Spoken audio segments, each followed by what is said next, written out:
বিসমিল্লাহির রহমানির রহিম সুবহানাল্লাযী আসরা বিআবদিহি লাইলাম মিনাল মাসজিদিল হারাম ইলাল মাসজিদিল আকসাল্লাযী বারাকনা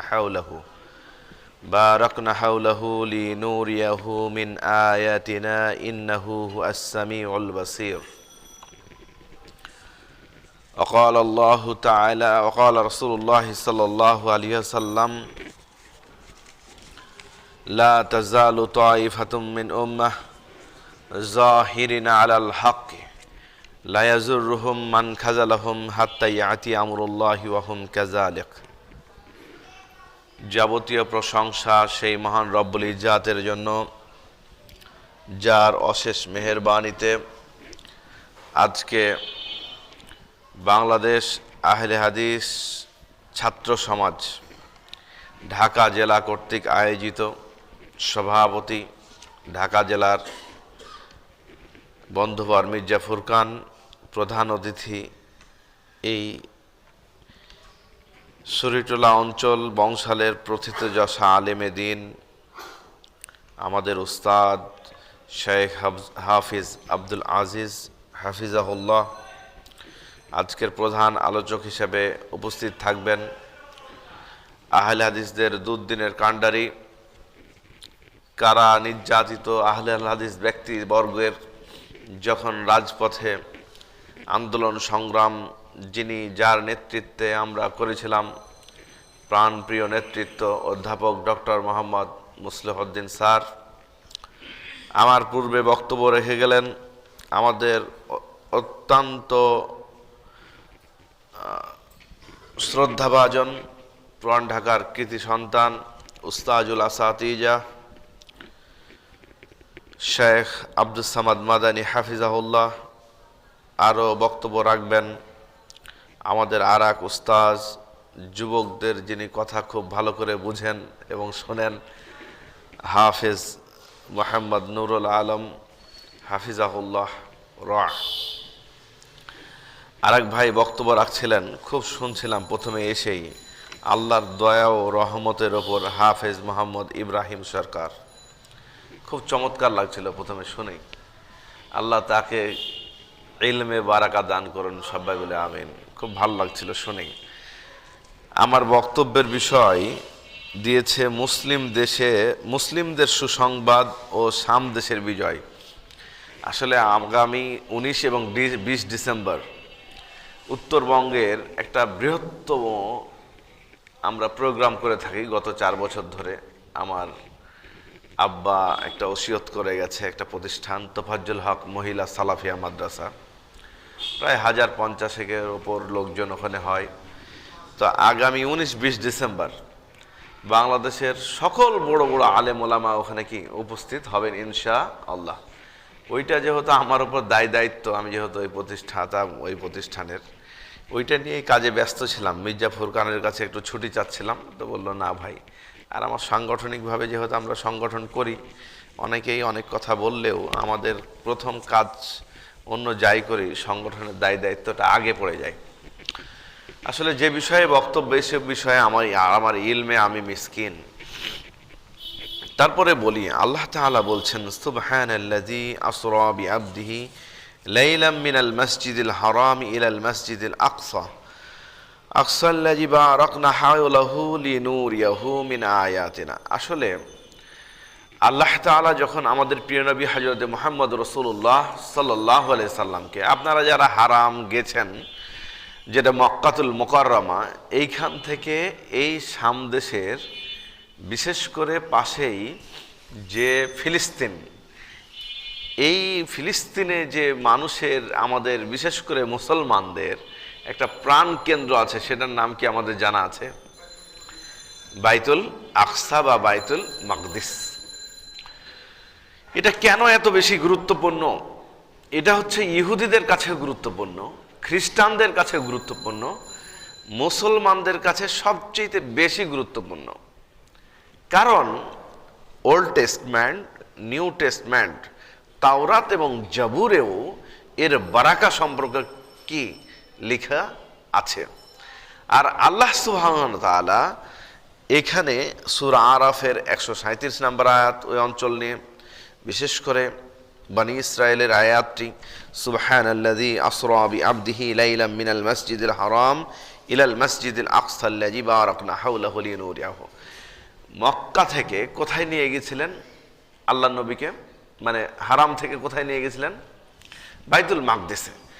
তো বাইতুল মাকদেসের আশপাশের অঞ্চলকে বারাকনা হাওলাহু লিনুরিয়াহু, বরকত দিয়ে ভরপুর করে দিয়েছেন কে? আল্লাহ। আর এই অঞ্চলের জন্য, বরকতের জন্য, বারাকার জন্য দোয়া করেছেন কে? আমার আল্লাহ দোয়া করে।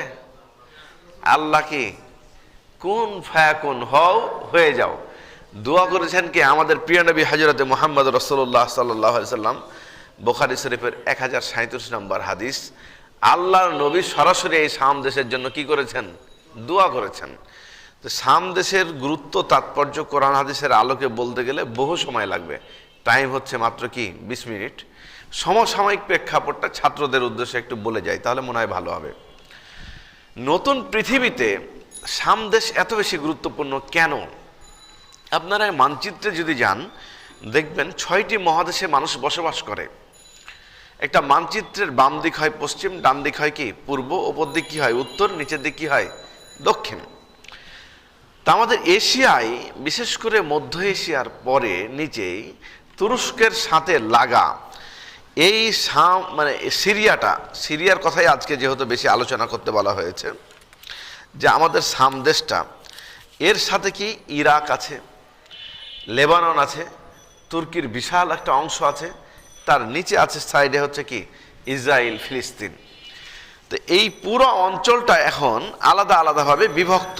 কেন বিভক্ত বলেন তো? বুঝেন নেই। মুসলিম উম্মার জাতীয়তাবাদী কনসেপ্টটা কি আগে আমাদেরকে বুঝতে হবে। এটা শাইখ উসাইমিনও লিখেছে এবং তারপরে বাজ রাহিমাহুল্লাহ, আর বাংলায় একটা অনুবাদ হয়েছে, কার জানি পড়লাম সেদিন, ভুলে গেছি। তো সেটা হচ্ছে কি মুসলিম জাতীয়তাবাদের কনসেপ্টটা কি, আর বর্তমান কি জাতীয়তাবাদ চলছে। আপনারা নিশ্চয়ই শুনেছেন হিটলার 60 লাখ ইহুদিকে মেরে ফেলেছিল, শুনেছেন? হলোকাস্ট করেছিল। মানে ইউরোপে কোনো ইহুদির বাচ্চা থুবে না, মেরে ফেলবে। কে? খ্রিস্টান হিটলার। হিটলারকে আবার মুসলিম ভাবিয়েন না। কিছু গোয়েন্দা বাহিনীর মূর্খ লোক আবার মনে করে মুসলিম, ওই মানুষ মেরেছে তাই। বুঝেন না? মানুষ তো কে মেরেছে বেশি? অমুসলিমরা। মুসলিমরা কখনো মানুষ মারে না। কারণ মুসলিমরা মনে করে যদি একজন মানুষকে হত্যা করা হয় বিনা অপরাধে, সে মুসলিম হোক আর অমুসলিম হোক, বিনা অপরাধে যদি হত্যা করে, তাম পৃথিবীর সকল মানুষকে হত্যা করা সমতুল্য। সম্মানিত মসজিদের উপস্থিতি, আমাদের যে বিষয়টি আগে প্রথম মনে রাখতে হবে, যে এই পৃথিবীতে আমাদের ইতিহাস কারা শেখায়? ইতিহাসের জনককে বলেন তো? ইতিহাসের জনককে? ছাত্ররা বলো হেরোডোটাস। তো হেরোডোটাস কোনদিন ইতিহাসের জনক হয়? টাটকা মিথ্যা কথা। তাই তো আমাদের দেশেও ABM হোসেন মধ্যপ্রাচ্যের ইতিহাস বিশাল বড় বই লিখেছে, এমিরেটার প্রফেসর। তার ম্যাক্সিমাম বই পড়ে দেখলাম সবগুলো হচ্ছে শিয়াদের মদতপুষ্ট একটা ইতিহাস, শিয়া শাসকদের আদলে গড়ে ওঠার একটা ইতিহাস লিখে রেখেছে। এই ইতিহাসটা কোথা থেকে পেল? অক্সফোর্ড, ক্যামব্রিজ এরা কি করে? মধ্যপ্রাচ্য সহ মুসলমানদের বিভিন্ন বিষয় নিয়ে গবেষণা করে এবং টাকা খরচ করে। বুঝতে পারেননি? বাংলাদেশের NSI কিভাবে চলবে, DJFI কিভাবে চলবে, বাংলাদেশের মুসলিম কতগুলো কমিউনিটি আছে, কতগুলো এথনিক গ্রুপ আছে, এগুলোর ওপরে বাংলাদেশের আলেম ওলামার তো কোনো গবেষণা নাই। এখানকার রিসার্চার এবং ফিলোসোফার এবং ফেলোদের যা গবেষণা আছে, তার চাইতে বেশি গবেষণা বর্তমান সময়ে অক্সফোর্ডের আছে, ক্যামব্রিজের আছে, হার্ভার্ডের আছে। তাহলে দেশ পৃথিবী কারা পরিচালিত করবে? যার যত বেশি কি আছে? জ্ঞান আছে। কারণ আল্লাহ বলছেন কুল হাল ইয়াস্তাবিল্লাযিনা ইয়ালামুনা ওয়াল্লাযিনা লা ইয়ালামুন। হে নবী, আপনি বলে দিন, যার জ্ঞান আছে আর যার জ্ঞান নাই সে কি সমান? না। কার দাম আল্লাহর কাছে বেশি? যার জ্ঞান আছে বেশি, কিন্তু যারা জ্ঞান অর্জন করছে আমাদের সম্পর্কে, ওই জ্ঞানীরা হচ্ছে কি মানবতা বোধ জ্ঞানী নয়। সেই জ্ঞানীরা সুস্থ জ্ঞানী না, অসুস্থ জ্ঞানী, যার ফলশ্রুতিতে তারা রাসায়নিক সার গ্যাস দিয়ে দেখলেন মাত্র কয় বছর আগে এই বাশার আল আসাদের মাধ্যম দিয়ে ওখানকার শিশু নারীদেরকে হত্যা করেছিল। তার বিরুদ্ধে আমরা মসজিদে, সেমিনারে, এই কি ওর নাম, মানববন্ধন করে কি করেছি, প্রতিবাদ করেছি না আমাদের সংগঠনের পক্ষ থেকে, এই বাশার আল আসাদের। কেন? এই বাশার আল আসাদ এবং তার পিতার নাম কি, হাফিজ আল আসাদ, এরা কি, এরা শিয়া। এদেরকে দেখবেন এর যে পতন হলো, আমাদের দেশের সকল মুসলমানরা ব্যাপক উল্লসিত না। প্রচুর স্ট্যাটাস খালিফাতুল মুসলিমিন, তুরস্কের ওই যে কি বর্তমান রাষ্ট্রপতি এরদোগান, হ্যাঁ, এরা খালি আসাদ রাসায়নিক গ্যাস কিছু মেরেছিল বলে একে কি বানায়নি, খালিফাতুল মুসলিম বানায়নি, নাহলে একেও বানিয়ে দিত। দুঃখ লাগে, কষ্ট লাগে। কারণ কি, ওরা আয়াতুল্লাহ রুহুল্লাহ আল খমেনির ইসলামী বিপ্লবকে মনে করে ইসলামী বিপ্লব কোন পৃথিবীর আহলুল হাদিস তথা আহলে সুন্নাহ ওয়াল জামাত, শুধু আহলে হাদিস না, হানাফি, শাফি, মালিকি, হাম্বলি, কারাও কোন ব্যক্তি এই 1979 এই বিপ্লবকে কখনো ইসলামী বিপ্লব বলে মনে করে না। ওই ইসলামী বিপ্লবের সাথে সংযুক্ত করে ওদের মদতপুষ্ট হয়ে এই হাফিজ আল আসাদ এবং বাশার আল আসাদ এতদিন পর্যন্ত মানুষের স্বৈরাচার একজন সরকারে আবির্ভূত হয়েছিল। যাদের ভিতরে দ্বীন থাকবে না, যাদের ভিতরে ধর্ম থাকবে না, যাদের ভিতরে ইসলাম থাকবে না, তারা এক সময় স্বৈরাচার হিসাবে কি হবে, আবির্ভূত হবে। সম্মানিত উপস্থিতি, আল্লাহ নবী সাল্লাল্লাহু আলাইহি সাল্লাম বলছেন, ইন্না আসদাকাল হাদিস কিতাবুল্লাহ, পৃথিবীতে শ্রেষ্ঠতম হাদিসকার আল্লাহর। ওয়া খায়রাল হাদি হাদি মুহাম্মাদিন সাল্লাল্লাহু আলাইহি সাল্লাম, শ্রেষ্ঠতম পথ নির্দেশক কে, আমাদের প্রিয় নবী হযরত মুহাম্মদ রাসূলুল্লাহ সাল্লাল্লাহু আলাইহি সাল্লাম। এই মুহাম্মদ সাল্লাল্লাহু আলাইহি সাল্লামের জীবন আদর্শকে প্রথম সংশয়বাদী তৈরি করেছিল এই কারা, শিয়ারা, এই খারেজিরা, এই রাফিজিরা। আমরা প্রথম দু একটি অংশ আপনাদের সামনে তুলেই আমরা শেষের অংশের দিকে আমরা রিলেট করে আমাদের বক্তব্য শেষ করে দেবো ইনশাআল্লাহ। আল্লাহ নবী একদিন বাইতুল মালের মাল বন্টন করছেন, তখন একজন ব্যক্তি এসে আল্লাহ নবীকে বলছেন, ইদল ইয়া রাসূলুল্লাহ, আল্লাহ নবী আপনি ন্যায় বিচার প্রতিষ্ঠা করুন, জাস্টিস প্রতিষ্ঠা করুন। কিসে? বন্টনের সময়। আল্লাহ নবী বলছেন, উকতুল হাজার রাজুল, ওই লোকটাকে তুমি কি করো, হত্যা করো। কাকে বলছে? আবু বকর রাদিয়াল্লাহু তাআলা আনহুকে। আবু বকর রাদিয়াল্লাহু তাআলা আনহু ওই লোকটাকে কি করতে গেল, হত্যা করতে গেল। আবু বকর রাদিয়াল্লাহু তাআলা আনহু দেখলেন লোকটি কি করছে, সালাত আদায় করছে। সালাত আদায়কারী ব্যক্তি, এই কারণে তাকে কি করতে পারেনি, হত্যা করতে পারেনি। নবীর কাছে ফিরে এসে বলছে সে ব্যক্তিটি কি করছে, সালাত আদায় করছে। পরক্ষণে উমর রাদিয়াল্লাহু তাআলা আনহু গেলেন, একই অবস্থা দেখলেন, হত্যা করতে পারেনি। আলী রাদিয়াল্লাহু তাআলা আনহু যখন গেলেন, যাওয়ার পর যখন দেখছে আলী যাও তাকে হত্যাই করে আসবে, কোনো মাপ নাই। যখন হত্যা করতে গেল লোকটা নাই, তখনই আল্লাহ নবী বললেন যে বানি ইসরায়েলরা ছিল কত দলে বিভক্ত, 72। আমি মুহাম্মদের গ্রুপে কত থাকবে, 73। কারা সঠিক পথে থাকবে, মা আনা আলাইহি ওয়া আসহাবি। যে ব্যক্তি মুহাম্মদ সাল্লাল্লাহু আলাইহি সাল্লামকে শ্রেষ্ঠ ন্যায় বিচারক মনে করেনি, সে পৃথিবীতে মুসলিম হয়ে বেঁচে থাকার কোনো অধিকার নাই। নবীর প্রতি সংশয় জ্ঞাপন করেছে এই শিয়ারা, নবীর প্রতি সংশয় জ্ঞাপন করেছে। আয়াতুল্লাহ রুহুল্লাহ খমেনির ইসলামী বিপ্লবের, সকল্ড ইসলামী বিপ্লবের সময় ওখানে 27% সুন্নি মুসলমান ছিল, এখন 2%-এ চলে এসছে। কোথায়? ইরানে। আর ইরান আপনার কি করে খালিফাতুল মুসলিমিন হয়ে গেল? আপনি যে আবার আহলে সুন্নাহ ওয়াল জামাতের মনে করেন, হোক হানাফি, হোক সাফি, হোক মালিকি, হোক হাম্বলি, কি করে মনে করলেন আবার আপনারা ইসলামী আন্দোলন করছেন, সে আন্দোলনের কি রিলেট করে? এটা কোনো ইসলামী আন্দোলন হতে পারে না যদি রুহুল্লাহ আল খোমেনির ওই আন্দোলনের সাথে রিলেট হয়। যেই রিলেট করতে গিয়ে বাশার আল আসাদ শত শত নারী শিশুকে কি করেছে? সিরিয়ার মাটিতে হত্যা করেছে।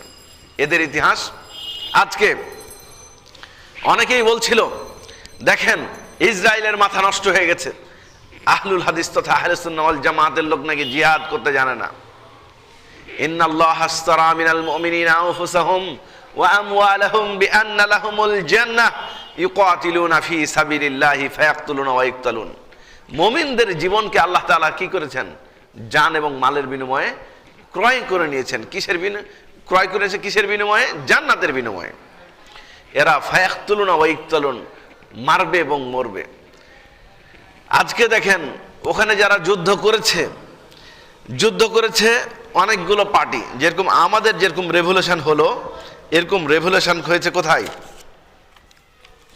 সিরিয়াতে। অনেকগুলো পার্টি, তার ভিতরে নেতৃত্ব দিয়েছে কে বলেন তো? HTS মানে কি? হায়াত তাহরির আল শামস। তাহরির মানে কি? আন্দোলন, সংগ্রাম। তো এই যে ছেলেটি আন্দোলনের নেতৃত্ব দিয়েছিল, একে কত মার্কিন ডলার জানিয়ে আমেরিকা ঘোষণা করেছিল? তার মাথার দাম আমেরিকা ঘোষণা করেছিল, মূল্য। এখন আমেরিকা কি করবে? প্রচার করছে, সবকিছু করছে, এখন আমেরিকা করবে। এটার নামই হচ্ছে মাকারুনা মাকার আল্লাহ ওয়াল্লাহু খায়রুল মাকিরিন। উনি যেটা পরিকল্পনা করেন, আমি যে ভয় পেয়ে আছি, আমি যে মনে করছি অমুক আমাকে জঙ্গি বলে ফেলবে, অমুক আমাকে মৌলবাদী বলে ফেলবে, অমুক আমাকে সরে না থাকলে ধরে ফেলবে, আপনি ঘরে বসে থাকলেও আপনাকে ধরে ফেলবে, আপনি রাস্তাতে না নেমেও বাঁচতে পারবেন না। এই জন্য মুসলিম জীবনে কখনো সৎ সাহসী ব্যক্তি ছাড়া একটি সামগ্রিক জাতি গোষ্ঠী বিনির্মাণ হতে পারে না। এই সাম বিজয়ের এই বর্তমান অবস্থিতিতে একটি গুরুত্বপূর্ণ বিষয়ের নামই হচ্ছে কি? সাহসী জনগোষ্ঠী দরকার, সাহসী নেতৃত্ব দরকার, যেটা এই ছেলেটা আল জোহানি কি করেছে? আমাদেরকে দেখিয়ে দিয়েছে। সম্মানিত উপস্থিতি, বর্তমানে জাতীয়তাবাদের তথাকথিত নীল নকশা তৈরি হয়েছে জাতিসংঘ প্রতিষ্ঠার মাধ্যমে। প্রথম বিশ্বযুদ্ধ আপনারা দেখেছেন 1914 থেকে 1919 জাতিপুঞ্জ গঠিত হলো। জাতিপুঞ্জ গঠন আগে আপনারা দেখেছেন 150-200 বছর ধরে ঔপনিবেশিক শাসন ছিল না? আফ্রিকার ম্যাক্সিমাম রাষ্ট্রগুলো কার? ফ্রান্সের। মধ্যপ্রাচ্যের কিছু ছিল, যেরকম এটাও ফ্রান্সের একটা একীভূত ছিল কি? সিরিয়া। এবং এই অঞ্চলগুলো কি আবার ব্রিটেন। আমাদের উপমহাদেশ কি ছিল? ব্রিটেন। 47-এ আমরা স্বাধীন হয়েছি, এরাও 46 সালে কি হয়েছে? 48 সালে স্বাধীন হয়েছে এই সিরিয়া রাষ্ট্রটি। এই সিরিয়া রাষ্ট্র স্বাধীন হওয়ার পর অনেকগুলো অভ্যুত্থান, পাল্টা অভ্যুত্থান। প্রথম স্বাধীন হওয়ার পরেই 1948 সালে একটা বিশাল যুদ্ধ হয়, আরব ইসরায়েল যুদ্ধ। আপনারা নাম শুনেছেন? হ্যাঁ, আরব ইসরায়েল যুদ্ধ। কয়টা হয়েছে? 4টা যুদ্ধ। আরব ইসরায়েল বড় বড় যুদ্ধ কয়টা? 4টা। কয়টাতে আমরা বিজয় লাভ করেছি বলেন তো? একটা তো না, একটাতে খেলে আধা বিজয় লাভ করেছিলাম 69-এ। যেটা এতগুলো ইসরায়েলের সাথে যুদ্ধ হলো, কেন যুদ্ধে পারছি না? তার আগের 150 বছর 200 বছর আমরা গোলামি করেছি কাদের? ইউরোপের। এর আগের 200 বছর গোলামি করেছি কাদের? জ্ঞান বিজ্ঞান হারিয়েছি 300 বছর আগে, যার ফলশ্রুতিতে আজকে আমরা কি বললেই তাদের সাথে আমরা কি পারি না। কিন্তু আমাদের একটা জায়গা আছে যে কি? ইমানের কাছে আমরা ভঙ্গুর হয়ে যাইনি, যার ফলশ্রুতিতে আমরা টিকে আছি। তার কারণ আজকের দল, হুজুর, গোত্র ইসলামের খাবলা খাবলা এদিক ওদিক করে উঠিয়ে খাচ্ছে। যদি এটা টান টিকে থাকতো, বাইবেল টিকে নাই, ওল্ড টেস্টমেন্ট টিকে নাই, নিউ টেস্টমেন্ট টিকে নাই, ত্রিপিটক টিকে নাই, মহাভারত টিকে নেই, পৃথিবীর কোনো কনস্টিটিউশন অ্যাবসলিউটলি কোনো মানুষের কাছে প্রেজেন্ট কিছু করতে পারছে না। কিন্তু মহাগ্রন্থ আল কোরআন, ইন্না নাহনু নাযালনা যিকরা ওয়া ইন্না লাহু লাহাফিজুন, 1450 বছর আগে যেরকম আছে এখনো সেরকম আছে। ইউরোপেও যা আছে, আমেরিকাতেও আছে, এশিয়াতে তাও আছে। একটি নোক্তা, একটি হরফও কি হয়নি, পরিবর্তন হয়নি। এই কারণে আমরা দৃঢ়ভাবে বিশ্বাস করি, লা তাজালু তাইফাতুম মিন উম্মাহ যাহিরিনা আলাল হক লা ইয়াজুররুহুম মান খাযালাহুম হাত্তা ইয়াতি আমরুল্লাহি ওয়া হুম কাযালিক। পৃথিবী যতদিন থাকবে, আল্লাহর নবী শাম দেশকে উদ্দেশ্য করে একটি এই ধরনের হাদিসও কি করেছেন, বর্ণনা করেছেন, বলেছেন যে রাবী বলেছেন যে যতদিন মানুষ কি থাকবে, হকের পথে বিজয়ী দল এক সময় কি থাকবে, যারা হকের পথে কথা বলেই যাবে, হকের পক্ষে লড়াই করেই যাবে। কোনো সময় তাদেরকে জঙ্গি ট্যাগ দেওয়া হবে, কোনো সময় তাদেরকে কি সন্ত্রাসী ট্যাগ দেওয়া হবে, কোনো সময় মৌলবাদী। জঙ্গি খেলাটা এই বিশেষ করে 2021 মানে ফার্স্ট সেঞ্চুরি থেকে এই খেলা শুরু হয়েছে। জঙ্গি মূলত কারা? যারা বিচার বহির্ভূত হত্যা করে তারাই জঙ্গি। মুসলিমরা বিচার বহির্ভূত হত্যা কখনো পছন্দ করে না। আর মুসলিমদের ইথিক্সে কোনো বিচার বহির্ভূত হত্যা নাই। হয় যুদ্ধ ওপেন, আর না হয় কি ইসলামী রাষ্ট্র কাঠামো, নাহলে শুধু দাওয়াত। কোনো ওপেন কখনো কি বিচার বহির্ভূত হত্যা মুসলিমরা কি সাপোর্ট করে না। 17 সালে আমরা কি স্পষ্ট ঘোষণা করেছি, যখন বলল যত এদেশের ক্রস ফায়ার, গুম, তারপরে মাদকের নামে যত কি খুন করে ফেলছিল, আমরা সবগুলোকে বলেছি যে বিচার বিভাগকে কি করেন, আইন বিভাগ, বিচার বিভাগ, শাসন বিভাগকে ঢেলে সাজান, বিচার বিভাগীয় পানিশমেন্ট নিশ্চিত করুন। বিচার বহির্ভূত হত্যা কখনো কাম্য না। যুদ্ধের ময়দানে ইসলামের নীতি আছে, বেসামরিক, নারী, শিশু, ইসলাম কখনো কি করে না, আঘাত করে না। সম্মানিত উপস্থিতি, আলোচনার শেষ অংশে এতটুকু বলতে চাই, সেইখানে পুনর্জাগরণ এমনি হয়নি। ওখানে একটি পার্টির নাম ছিল, তার নাম 22 পার্টি। এখান থেকে পুনর্জাগরণ শুরু হলো। সেখানে মিশ্রিত অংশ ছিল, একটা শিয়া ছিল, রাফিজদের অংশ ছিল, আহলে সুন্নাহ ওয়াল জামাতের একটা বিশাল অংশের আলোচনা ছিল। কিন্তু সময় সংক্ষেপের কারণে ওইদিকে টানতে পারলাম না। আমি শুধু বলতে চাই এই জায়গাতে কেন আমাদের গুরুত্বপূর্ণ, কারণ এই জায়গার মূল কেন্দ্রভূমিটার নাম হচ্ছে কি বাইতুল মাকদিস। ওইটাকে কেন্দ্র করে পুরা অঞ্চলটাই হচ্ছে আমাদের কি নেতৃত্ব একসময় আসবে ইনশা আল্লাহ। বেলফোর ঘোষণার মাধ্যমে 1917 সালে এই বাইতুল মাকদিসে প্রথম আধিপত্য নিয়ে নেয় কে? পাশেই ইসরায়েল। এখান থেকে ইউরোপ থেকে কিছু গুটি কয়েক ওখানে যায়, ওখানে কিছু ছিল। আমরা একটু উদারতার নাম দিয়ে দ্বিতীয় বিশ্বযুদ্ধের পরে একটা বিশাল বস্তি ওখানে কি করে, দ্বিতীয় বিশ্বযুদ্ধ 1948 সালে 5 মিনিটের ঘোষণায় আমেরিকা একটা রাষ্ট্র জন্ম দেয়, তার নাম হচ্ছে কি ইসরায়েল। একটি, এটা কি বলবো, একটা বাস্টার্ড, পলিটিক্যাল বাস্টার্ড রাষ্ট্র, একটা যার বাপও নাই মাও নাই, একটা রাষ্ট্র জন্ম হয়েছে, তার নাম কি ইসরায়েল। এই ইসরায়েলের কোনো অধিকার নাই। এই মধ্যপ্রাচ্যের ক্যান্সার হয়ে প্রত্যেকটি জায়গায় বিচার বহির্ভূত হত্যা করে হচ্ছে এই কি ইসরায়েল।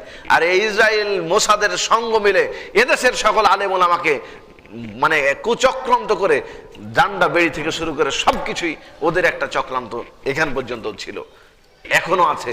ওটা আমরা প্রতিহত করতে হবে সূক্ষ্ম কৌশলে, ব্রেন এবং মেধা দিয়ে। এটা নিয়ে বিস্তারিত পরবর্তীতে এই আমাদের কি হবে, আলোচনা হবে। আল্লাহ তাআলা কবুল করেন সবাই বলে আল্লাহুম্মা আমিন। আমরা চাই সামদেশ বিজয় লাভ করুক। সেটা হচ্ছে কিসের বিজয়? ইসলামের বিজয়। সেটা হচ্ছে কি আহলে সুন্নাহ ওয়াল জামাতের বিজয়। সেটা হচ্ছে খেলাফাতের বিজয়।